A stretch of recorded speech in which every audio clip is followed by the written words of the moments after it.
ഒരു കുടുംബം പോലെ താമസിച്ചിരുന്ന 4 സുഹൃത്തുക്കൾ. ഇവരൊരുമിച്ചാണ് ഉറങ്ങിയിരുന്നത്, ഒരു പാത്രത്തിൽ ഭക്ഷണം കഴിച്ചിരുന്നവരാണ്. പിന്നീട് ഇവർ വലിയ ശത്രുക്കളായി. ലോകത്തുള്ള പല വലിയ ബിസിനസ്സുകൾ എടുത്തു കഴിഞ്ഞാലും ഇത് പടുത്തുയർത്തിയത് 2 സുഹൃത്തുക്കളായിരിക്കും. പക്ഷേ എന്തുകൊണ്ട് നമുക്കിടയിലുള്ള ഏകദേശം 90% ബിസിനസ്സുകളും ഇങ്ങനെ ഫ്രണ്ട്ഷിപ്പിന്റെ പേരിൽ തുടങ്ങിയ പല ബിസിനസ്സുകളും എന്തുകൊണ്ട് തകർന്നു പോകുന്നു? പിന്നീട് എന്തിനാണ് ഇവർ ശത്രുക്കളാവുന്നത്? ഇങ്ങനെ വരാതിരിക്കാൻ ശ്രദ്ധിക്കേണ്ട പ്രധാനപ്പെട്ട ഒരു 4 പോയിന്റുകൾ ഞാൻ നിങ്ങൾക്ക് പറഞ്ഞുതരാം. ആദ്യത്തെ കാര്യമാണ്, എന്തിനാണ് നമ്മൾ പാർട്ട്ണറെ സെലക്ട് ചെയ്യുന്നത്? ഒന്ന്, നമുക്കില്ലാത്ത സ്കില്ലുകൾ അയാൾക്ക് ഉണ്ടാവണം. അതുപോലെ തന്നെ നമുക്ക് അഫോർഡ് ചെയ്യാൻ പറ്റാത്ത ഒരാളായിരിക്കണം അദ്ദേഹം. നമുക്ക് അഫോർഡ് ചെയ്യാൻ പറ്റുന്നുണ്ടെങ്കിൽ നമ്മളൊരു എംപ്ലോയിനല്ലേ സെലക്ട് ചെയ്യേണ്ടു.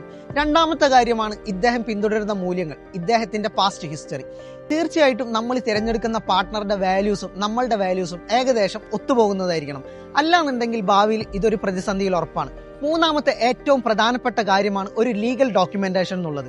അതായത് ഇദ്ദേഹം ചെയ്യേണ്ട ഡ്യൂട്ടികൾ എന്തെല്ലാമാണ്, നമ്മൾ ചെയ്യേണ്ട ഡ്യൂട്ടികൾ എന്തെല്ലാമാണ്, ഇതെല്ലാം കൃത്യമായി ഒരു ലീഗൽ കൺസൾട്ടന്റിനെ കൊണ്ട് തന്നെ കൃത്യമായ ഒരു എഗ്രിമെന്റ് ഉണ്ടാക്കിയിരിക്കണം. ഇതില്ലെന്നുണ്ടെങ്കിൽ ഇതാണ് പല ബിസിനസ്സുകളിലും പ്രതിസന്ധി സൃഷ്ടിക്കുന്ന ഒരു പ്രധാനപ്പെട്ട ഘടകം. നാലാമത്തതാണ്, നമ്മളൊരു ബിസിനസ്സിലോട്ട് എങ്ങനെയാണോ എൻട്രി എടുത്തത് അതുപോലെ തന്നെ എങ്ങനെ എക്സിറ്റ് ചെയ്യാം. അതായത് ഇതിന്റെ ഷെയർ വാല്യൂ എത്രയാണ്, എങ്ങനെയാണ് നമ്മൾ ഇത് കാൽക്കുലേറ്റ് ചെയ്യുന്നത്, ഇത് എങ്ങനെയാണ് ഇതിന്റെ പേയ്മെന്റ് ഷെഡ്യൂൾ, കാര്യങ്ങളെല്ലാം ഇതിൽ നമ്മൾ തീരുമാനിച്ചിരിക്കണം. ഈ ഒരു ഘട്ടത്തിലാണ് പലപ്പോഴും അയാളെന്നെ പറ്റിച്ചു, ഇയാളെന്നെ പറ്റിച്ചു എന്നുള്ള കംപ്ലൈന്റുകളും കാര്യങ്ങളും വരുന്നത്. ഇത് ഇന്നലെ ഉണ്ടായ എനിക്കൊരു അനുഭവമാണ്. ഈ 4 കാര്യങ്ങൾ ശ്രദ്ധിക്കുകയാണെങ്കിൽ തന്നെ ബിസിനസ് പാർട്ട്ണർഷിപ്പിൽ ഉണ്ടാകുന്ന പല കോംപ്ലിക്കേഷൻസ് നമുക്ക് ഇല്ലാതെയാക്കാം. ഒരാൾ നമ്മളെ പറ്റിച്ചു എന്നുള്ളത് നമ്മളുടെ സ്കില്ലില്ലായ്മയാണ് കാണിക്കുന്നത്. ഇതുപോലുള്ള കൂടുതൽ ടിപ്സുകൾക്കായിട്ട് നിങ്ങൾ എൻ്റെ പേജ് ഫോളോ ചെയ്യൂ, ഞാൻ നിങ്ങൾക്ക് ഷെയർ ചെയ്തുതരാം.